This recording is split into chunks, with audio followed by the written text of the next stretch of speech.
Atualmente, todos na Terra, independente de sua religião ou nacionalidade, reconhecem que existe alguma espécie de batalha ocorrendo no mundo entre as forças do bem e do mal.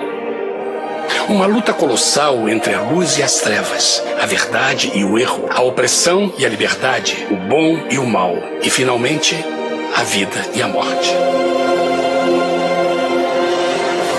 Qual é a história por trás deste evidente paradoxo? Muitas religiões, assim como a Bíblia, ensinam que além deste véu tridimensional do mundo físico que vemos, existe outro mundo espiritual que não podemos ver. Nesta realidade invisível ao nosso redor, se desencadeia uma batalha titânica entre o herói supremo e justo contra o vilão mais cruel e maligno. A grande pergunta é: quem são esses personagens e como e onde começou esta crise cósmica? Este é o maior mistério de todas as épocas e a história mais fascinante e verdadeira que jamais tem sido contada. Esta crise envolve cada pessoa sobre a Terra. Sim, cada pessoa.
A história humana está repleta de cenas de guerras.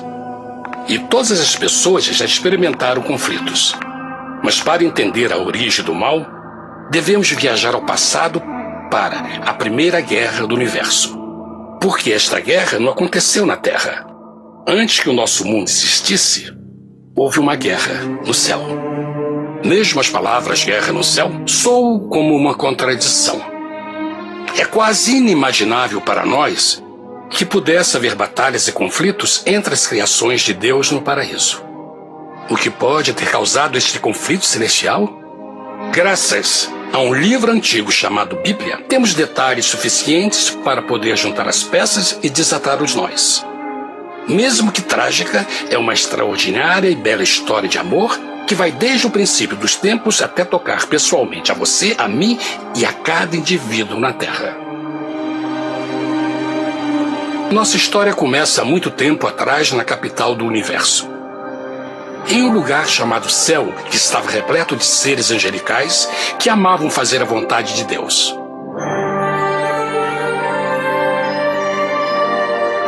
Sob o justo e amoroso governo do Criador, todo o céu desfrutava uma existência de felicidade e perfeita paz. O príncipe supremo do paraíso e comandante dos anjos era o poderoso e amoroso Filho de Deus, mais conhecido com o nome que adotou quando veio à Terra, Jesus. Ele tinha o mesmo propósito e pensamento com Deus, o Pai. O céu, sob o comando compassivo do Pai, Filho e Espírito Santo, provou ser um maravilhoso lugar de paz e alegria. Para realizar as ordens de Deus, a Trindade estava rodeada de um oceano virtual de inumeráveis espíritos ministradores chamados serafins e querubins, mais conhecidos como anjos. Essas poderosas e inteligentes criaturas descobriram que a felicidade estava em cumprir as ordens do Todo-Poderoso. Mas Deus criou um extraordinário anjo para atuar como líder de toda a multidão celestial. A Bíblia nos diz que seu nome era Lúcifer, que significa portador da luz. Este querubim foi o maior ser criado por Deus e assumia a posição mais próxima do trono de Deus, estando diretamente sob a autoridade de Jesus. A tarefa de Lúcifer era difundir a luz e o conhecimento da vontade de Deus a todos os outros anjos. Lúcifer foi o mais esplêndido ser criado por Deus. Era extremamente bonito e dotado de enormes poderes de liderança e organização. Entre os anjos, ele foi muito admirado, respeitado e amado como amigo. Mesmo assim, Deus previu o mal que Lúcifer estava a ponto de introduzir no reino da luz. Cheio de sabedoria e formosura, de todas as pedras preciosas te cobrias. Tu eras o querubim, ungido para cobrir, e te estabeleci. No monte santo de Deus estavas. No meio das pedras afogueadas andavas. Perfeito eras nos teus caminhos, desde o dia em que foste criado, até que se achou iniquidade em ti. Quando Lúcifer percebeu a sua beleza e poder, seu coração pouco a pouco começou a mudar. Permitiu que seu enfoque se afastasse de Deus e direcionou seu amor para si mesmo. Talvez nunca saberemos completamente como e porquê estas sementes de rebelião germinaram em seu coração. Mas o profeta Isaías nos dá uma visão do pensamento de Lúcifer. Como caíste desde o céu, ó estrela da manhã, filha da alva, como foste cortado por terra, tu que debilitavas as nações. E tu dizias no teu coração: eu subirei ao céu, acima das estrelas de Deus exaltarei o meu trono. Subirei sobre as alturas das nuvens e serei semelhante ao Altíssimo. Lúcifer, aos poucos, começou a cobiçar o poder de Deus, mas não sua personalidade. Ao pensar em suas próprias habilidades e belezas extraordinárias, os perversos tentáculos do orgulho e vaidade congelaram sua mente. Este ressentimento e inveja fizeram com que ele violasse a lei sagrada de Deus e se rebelasse contra seu governo. Precisamos fazer uma pausa e esclarecer algo. Desde o princípio, Deus ordenou que as leis da física governassem o mundo material em que vivemos. Sem essas leis naturais, o universo seria um caos. Do mesmo modo, as leis morais de Deus sempre têm dado segurança e estabilidade ao cosmos. Alguns pensam que os 10 mandamentos não existiram, até que o Senhor os entregou a Moisés no Monte Sinai. Mas as Escrituras nos ensinam que os princípios das leis de Deus sempre existiram por toda a eternidade, pois são a base fundamental de seu reino de amor. Seguros todos os seus mandamentos, permanecem firmes para todo sempre e são feitos em verdade e retidão. Os 10 mandamentos são um resumo das características de um Deus de amor. Os primeiros 4 mandamentos descrevem quem é Deus, seu poder, seu território e autoridade. Os últimos 6 descrevem como é Deus, sua honestidade, sua pureza, sua fé. Todas estas coisas sempre foram verdade e sempre serão verdade. Agora, pela primeira vez na história da eternidade, Lúcifer começou a violar estes princípios perfeitos. Lúcifer sabia que se fosse compartilhar o poder e status de Deus, necessitaria de apoio. E deu início ao trabalho. Começou sorrateiramente a circular entre os outros anjos, plantando sementes de dúvida e descontentamento a respeito da liderança de Deus, ao mesmo tempo em que, sutilmente, revelava suas próprias virtudes. Ele insinuou que Deus abusava de seu poder divino e suas leis restringiam a verdadeira liberdade e felicidade de suas criaturas. Com seu raciocínio audaz e poder de influência, Lúcifer pôde persuadir a um grande número de anjos a se unirem para seu motim. Talvez se perguntem, como tantos anjos inteligentes puderam seguir esse desertor? Bom, lembrem que até esse ponto nenhum anjo tinha escutado uma mentira. E nesse primeiro estágio da rebelião, os anjos não perceberam a obsessão de Lúcifer em assumir a posição de Deus. Não sabiam que finalmente ele planejaria a tortura e o assassinato do Filho de Deus na cruz com a intenção de ocupar o seu trono. Estranhamente, Lúcifer pensou que poderia ocultar seus verdadeiros propósitos de Deus.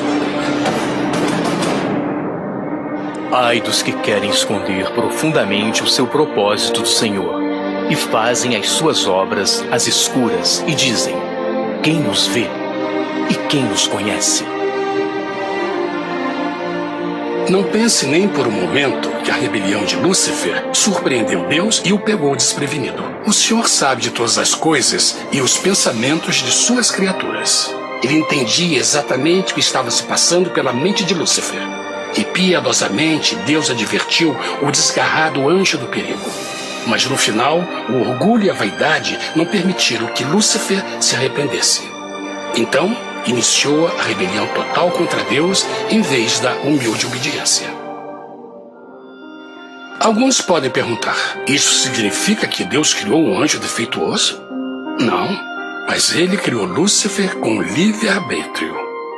Verão que o livre-arbítrio é uma coisa maravilhosa, mas também muito perigosa, incluindo o risco de uma rebelião e a possibilidade de que o amor de Deus seja rejeitado. Vejam que o amor real não pode vir de uma criatura pré-programada e não pode ser forçado, deve ser voluntariamente dado.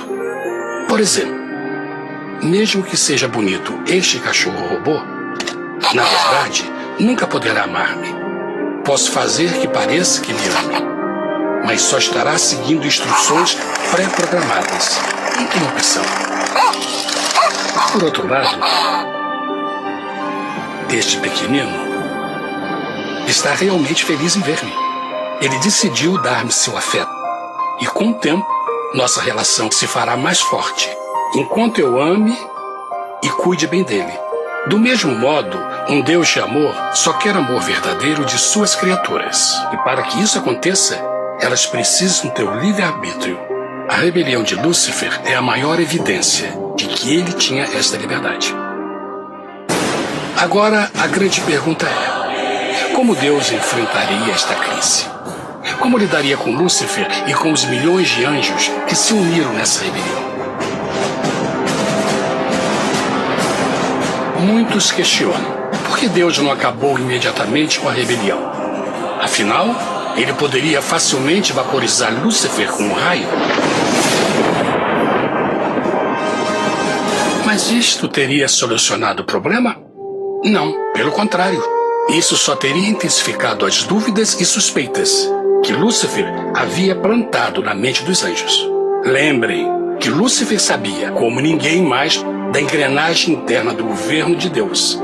Sua destruição seria vista como parte de uma grande armação. E a razão que o motivou servir Deus teria sido o medo da represália e não o amor.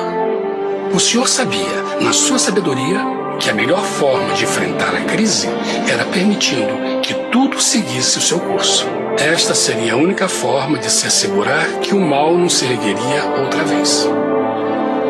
Deixai crescer ambos juntos até a ceifa. E por ocasião da ceifa, direi aos ceifeiros: colhei primeiro o joio e atai-o em molhos para o queimar, mas o trigo ajuntai-o no meu celeiro. Na parábola do joio e do trigo, Jesus descreve que um tempo de crescimento é necessário para que uma planta revele sua verdadeira natureza. No seu entendimento infinito, Deus sabia que com o tempo, o caráter real de Lúcifer seria exposto e que os amargos frutos de sua rebelião seriam vistos. Até agora, os cidadãos do universo não estavam familiarizados com o pecado e até onde os levaria. Mas isso mudaria quando eles vissem por si mesmos sua terrível natureza autodestrutiva. Afinal, a sabedoria e o amor do governo de Deus seria para sempre confirmado e o universo estaria seguro. Quando Lúcifer e seus seguidores revelaram abertamente sua rebelião, o Senhor soube que não haveria paz se permitisse que eles ficassem no céu. Deveria impor um limite, entrar em ação e enfrentar os rebeldes. Mas Lúcifer e seus seguidores nunca sairiam por vontade própria ou pacificamente. O passo seguinte foi a guerra. E houve batalha no céu. Miguel e os seus anjos batalhavam contra o dragão. E batalhavam o dragão e os seus anjos. Mas não prevaleceram, nem mais o seu lugar se achou nos céus. E foi precipitado o grande dragão, a antiga serpente, chamada o Diabo e Satanás, que engana todo mundo. Ele foi precipitado na terra, e os seus anjos foram lançados com ele. A Bíblia não revela exatamente que tipo de armas foram usadas durante este conflito cósmico. Mas esta guerra foi como nenhuma guerra que os olhos mortais já viram. Apocalipse 12:4 nos diz que finalmente Lúcifer e 1/3 dos anjos de Deus foram expulsos do paraíso.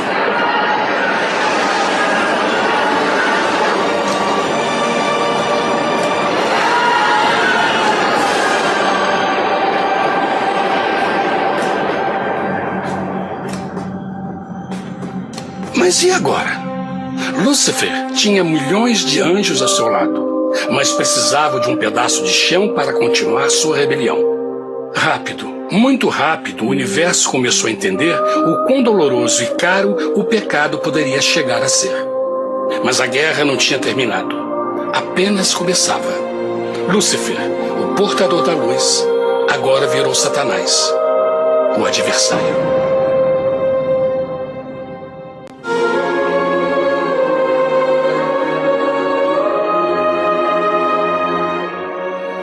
Depois da guerra no céu, Satanás e seus anjos caídos foram expulsos da corte de glória. Por um tempo, o diabo e seus demônios vagaram pelo universo buscando inutilmente mundos que se compadeceram e se uniram à sua rebelião. Enquanto isto, o coração de Deus sentia intensamente o vazio que deixou a perda de Lúcifer e seus anjos. Então o Pai, o Filho e o Espírito Santo retomaram seu trabalho favorito, o maravilhoso trabalho da criação. Decidiram fazer um mundo novo, pleno, com muita variedade e diversas criaturas de amor. Este novo mundo seria único, porque as criaturas principais seriam feitas à imagem de Deus. Para eles, o Senhor também daria o domínio deste planeta novo, que conhecemos como Terra. No princípio, Deus criou a terra. E viu Deus tudo quanto tinha feito, e eis que era muito bom. Que imagem maravilhosa! Deus forma um novo mundo, nosso planeta, Terra. E em cada maravilhoso dia da criação, algo novo e espetacular começa a fazer parte da cena. Por exemplo, no terceiro dia, Deus falou e uma linda e exuberante vegetação fez parte da existência. Plantas de todas as cores, formas e tamanhos. No quinto dia, o mundo estava repleto de espantosas e exóticas criaturas, que podiam tanto se elevar aos céus como deslizar pelas águas azuis. E outras podiam fazer as duas coisas. No sexto dia, houve a introdução de um grande número de animais terrestres. Desde o gigante elefante até o pequeno esquilo, cada um encontrou um lugar nesse novo planeta para viver em harmonia com o resto da criação. E também no sexto dia, Deus criou o homem. E disse Deus: façamos o homem à nossa imagem conforme a nossa semelhança. E formou o Senhor Deus o homem do pó da terra, e soprou em suas narinas o fôlego da vida, e o homem foi feito alma vivente. E plantou o Senhor Deus um jardim no Éden, do lado oriental, e pôs ali o homem que tinha formado.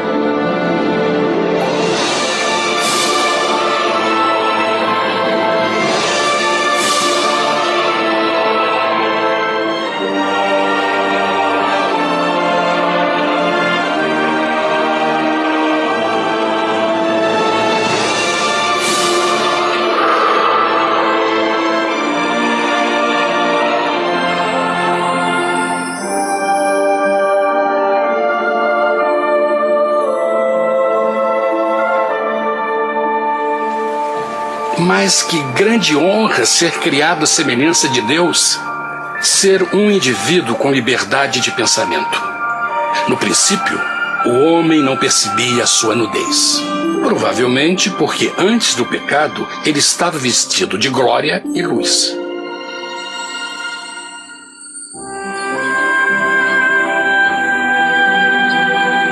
Deus também criou a companheira perfeita para Adão, sua bela esposa Eva.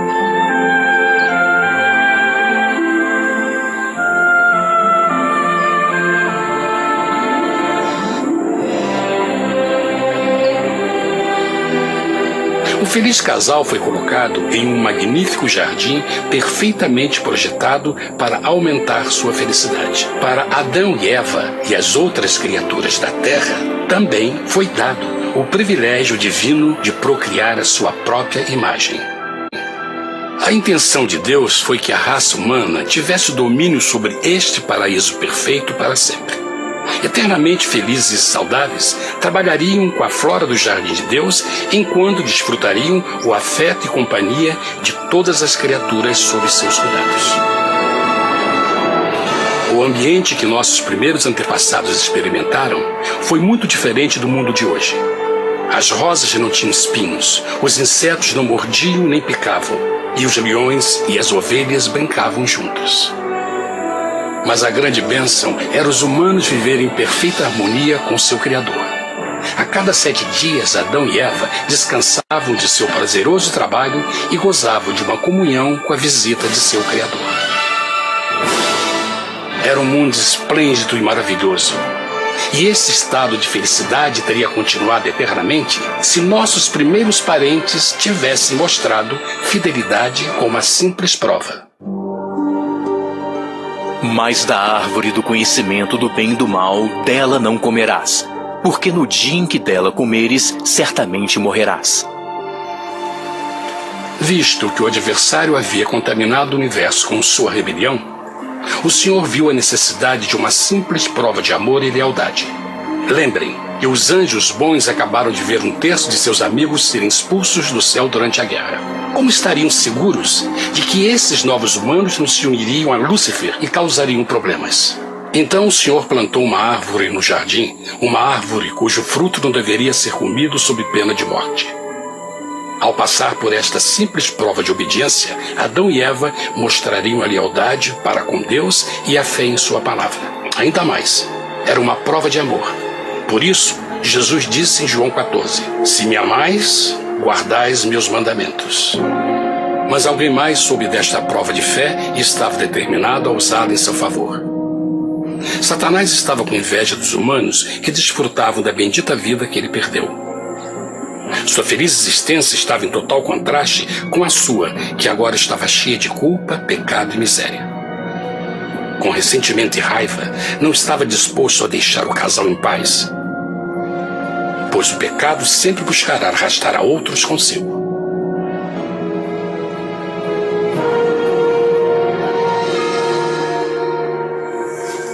Então um dia, quando Eva estava concentrada em seu agradável trabalho, se viu sozinha e muito perto da árvore proibida.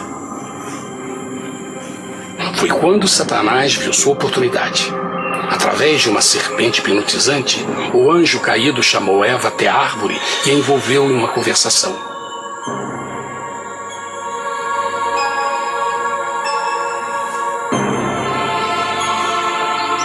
Suas palavras encantadoras foram cuidadosamente calculadas para gerar desconfiança a Deus.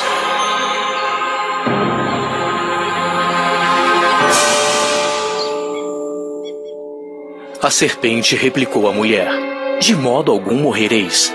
Deus sabe que no dia em que dele comerdes, vossos olhos se abrirão e sereis como Deus, conhecedores do bem e do mal. A mulher notou que a árvore era boa para comer, pois era atraente aos olhos e desejável para alcançar sabedoria. Colheu o seu fruto e comeu. Deu também ao seu marido, que comeu assim como ela. Tragicamente, quando Eva escutou a suave e sedutora voz do tentador, começou a ter certas dúvidas da palavra de Deus. A serpente enganou-o com a promessa de grande poder e sabedoria. Isso chamou sua atenção. Além disso, aparentemente o fruto deu à serpente a habilidade de falar. Que outros poderes poderia dar a ela? E mesmo tendo acabado de conhecer a serpente, ela confiou em sua palavra acima da de Deus, quem a criou, e lhe deu um paraíso para viver. Então Eva comeu o fruto proibido e convenceu seu esposo a fazer o mesmo.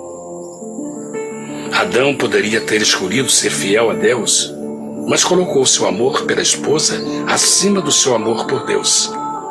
Quando os nossos primeiros parentes mostraram lealdade ao inimigo, o domínio da terra foi tomado por Satanás. Não sabeis que, vos oferecendo a alguém para lhe obedecer, vos tornais escravos daquele a quem obedeceis? Ninguém pode servir a dois senhores. Este mundo agora seria o último campo de batalha entre o bem e o mal, e o coração de cada homem e mulher seria o prêmio.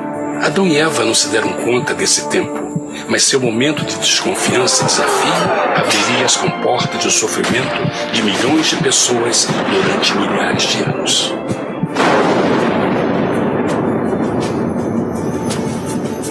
Portanto, como o pecado entrou no mundo por um homem, e por ele a morte, e assim a morte transmitiu-se a todos os homens naquele em quem todos pecaram. Nossos primeiros parentes logo enfrentaram o terrível resultado de seu pecado. Em estado santo, Adão e Eva resplandeciam com túnicas de glória. Depois de pecarem, suas túnicas naturais de luz se desfizeram e eles ficaram mortificados com a sensação de sua nudez. Vergonha e temor tomaram lugar de sua alegria e paz e trataram de cobrir sua nudez com folhas. Agora eles se encontravam sob constante influência do diabo. Ao ceder à tentação, debilitaram sua natureza, e Satanás ganhou poder sobre a humanidade. As pessoas não podiam resistir às tentações do diabo com sua própria força. Por último, e o mais aterrador, se encontravam vivendo sob a pena de morte iminente. Deus havia advertido que a desobediência traria a morte. Já tinha experimentado a morte espiritual. Quanto tempo passaria para sofrerem a morte física também? Nesse ponto, seu futuro não tinha nada mais que escuridão e desespero. Tendo expulsado o homem, colocou diante do jardim do Éden os querubins com o cintilar da espada flamejante, para guardar o caminho da árvore da vida. Como o pecado provocou a expulsão dos anjos caídos de seu lar celestial, agora pela desobediência, Adão e Eva foram tirados de seu jardim, seu lar no paraíso.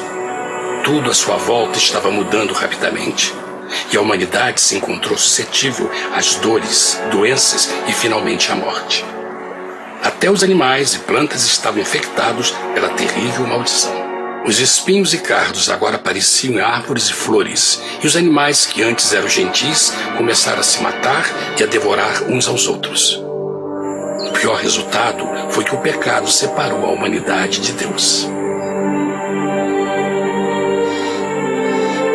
Mas vossas iniquidades cavaram um abismo entre vós e vosso Deus.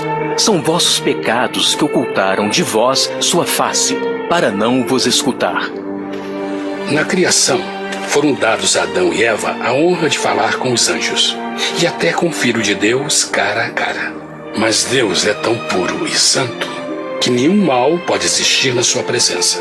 Agora que os primeiros humanos tinham pecado, Deus afastou sua santa presença deles para sua própria proteção. O pecado tinha queimado uma parte da alma do homem que já não podia ver a dimensão espiritual. Deste momento em diante, a comunicação com o céu seria limitada. Mesmo com todas estas maldições caindo sobre Adão e Eva, o coração do Senhor se encheu de compaixão. A lei que haviam violado não poderia ser alterada para salvá-los, pois é tão sagrada e imutável como Deus mesmo. O Senhor sabia que havia só uma maneira na qual o homem podia se redimir. Então um plano foi revelado, nascido do fundo do coração de Deus. Um plano para salvar o homem de seu encontro com a morte eterna e restaurar tudo que estava perdido com o pecado. Seria de grande intensidade, alcance e poder, mas seria um plano que também implicaria num enorme sacrifício. O amor de Deus para conosco se manifestou por ter enviado ao mundo seu Filho unigênito, a fim de vivermos por ele. Nisso consiste o amor, não em termos nos amado a Deus, mas em ele nos ter amado e enviado seu Filho para se sacrificar por nossos pecados.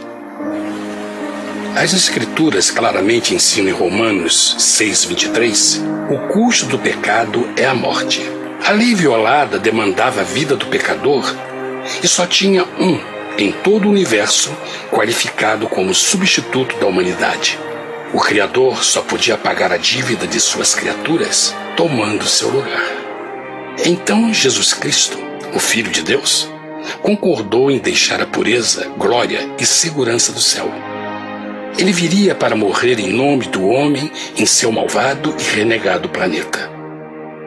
Ele nasceria como um inocente e indefeso bebê.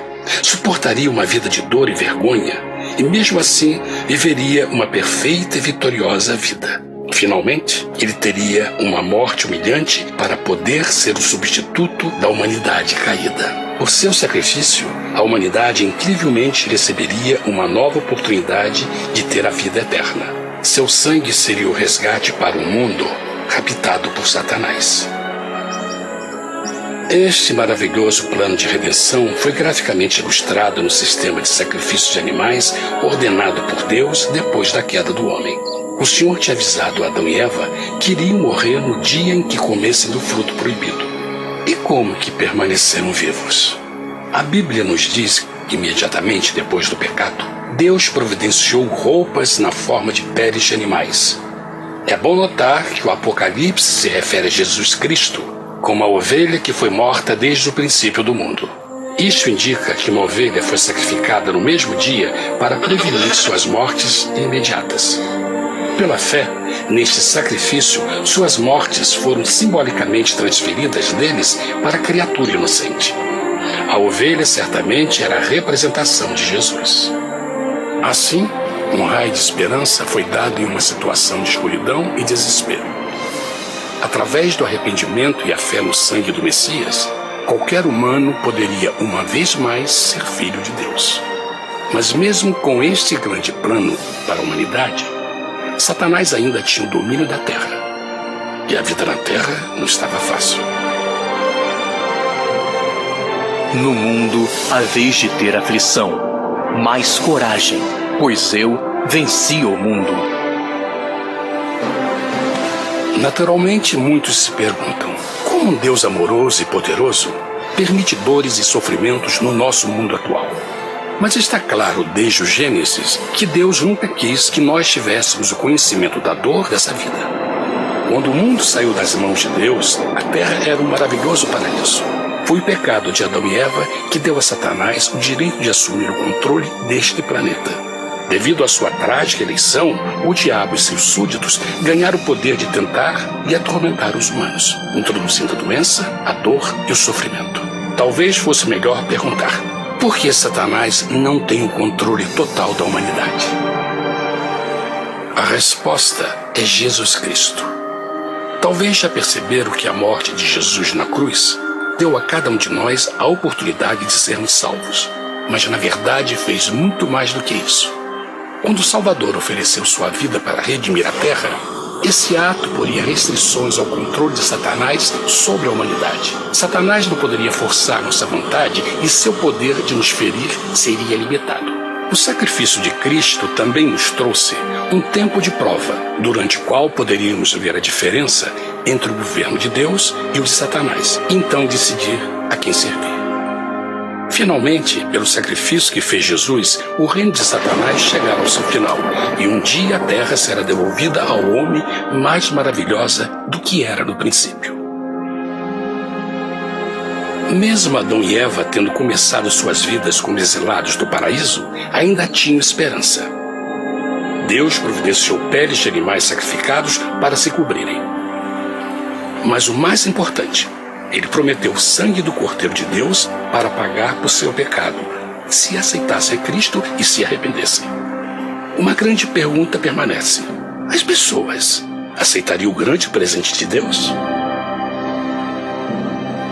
Como escaparemos se agora desprezarmos a mensagem tão sublime da salvação? A incrível história que acabaram de escutar é verdade e afeta vocês. Pois, pelo desejo de Satanás de ser Deus e a desconfiança e desobediência de Adão e Eva, todos nós nos encontramos em uma situação perigosa. De um lado, a humanidade foi grandemente favorecida por Deus com uma segunda chance de recuperar nosso lugar no Éden. Por outro lado, se nós desistirmos de aproveitar esta grande chance, nos tornaremos escravos de Satanás e finalmente seremos destruídos quando Deus limpar o universo do pecado. Amigos, não há melhor hora de fazer sua escolha por Jesus do que agora mesmo. Nenhum de nós sabe quanto tempo mais teremos que viver nesta terra. Jesus nos tem mostrado grande interesse no seu bem-estar e seu amor por vocês o levou a providenciar uma maneira de escaparmos de uma futura destruição. Ele quer que você o aceite e se arrependa de seus pecados. Através de Cristo, pode encontrar o perdão para tornar-se como Ele em caráter. A triste notícia é que Satanás atua de todas as formas possíveis para evitar que aceite o presente da salvação de Deus. Devido à nossa rotina da vida, o amor ao dinheiro ou alguma outra distração fascinante, ele trabalha para manter a todos ocupados e afastados do que, na realidade, mais importa, sua salvação eterna. Para que entenda a realidade da situação e que se você não escolhe a Jesus por omissão, está escolhendo a Satanás. Mesmo que a terrível escolha de Adão e Eva nos traga morte e miséria, vocês agora podem tomar uma melhor decisão.